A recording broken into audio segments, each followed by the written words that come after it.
My mother and father were divorced when I was 7, and Desi and I were 5 and 7. So this I think of as my mother and her second husband, Gary Morton's close friends, probably, because I don't have too many memories of those close friends prior to that. But they were people who were hardworking actor people, like Mary Wicks, and Carol Cook. And there was a lady named Ebba Sedgwick, who was Ed Sedgwick's wife, who was a great director, who actually was one of my mother's first mentors. Mm-hmm. And Ed had died years ago, and she adopted Ebba. And Ebba, I always thought Ebba was related to us for some reason, because she was always there at Thanksgiving and Christmas and on the weekends, and my mother took care of her till she died. And occasionally, there would be, we used to call them the kids, because after Desi and I had our own lives, my mother sort of inherited other couples, like Ross Martin and Olivia, or Sid Gould and Vonda Barra, who were relatives of Gary's. But not a lot of big celebrity people did not hang out at our house.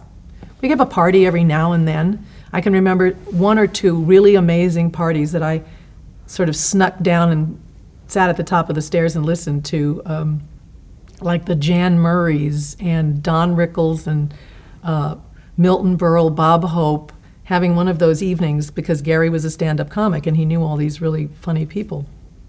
But that was not often. How are we alike other than that? I don't know. I think he's a good actor. He cares deeply about the business, so do I.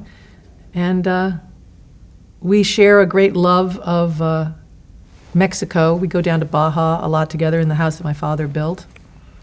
He loves his family. He's very close to his family, and so am I. His band was Dino, Desi, and Billy. Dean Martin Jr. and Billy Henchy and Desi. And they had a #1 song, I'm a Fool, is what it was called, on the Reprise record label. And that's a crazy life when you're 10 and a half or 11, whatever he was, 11 and a half years old. Be traveling around the country opening for people like the Beach Boys, and have girls screaming at you as if you're the Beatles. It's nuts. He's lucky he survived it, truly. Desi and I grew up on Roxbury Drive here in Beverly Hills, 1000 North Roxbury Drive. And it was such a simple little street back in those days, my mother lived in that house without a fence or a wall or anything. And people would come right up to the door and, knock on the little door thing and come, is Lucie home? Now I go by there and the people who bought the house from us, actually, have a huge wall and a big gate, and they're in the schmata business. I don't know, it's so different now.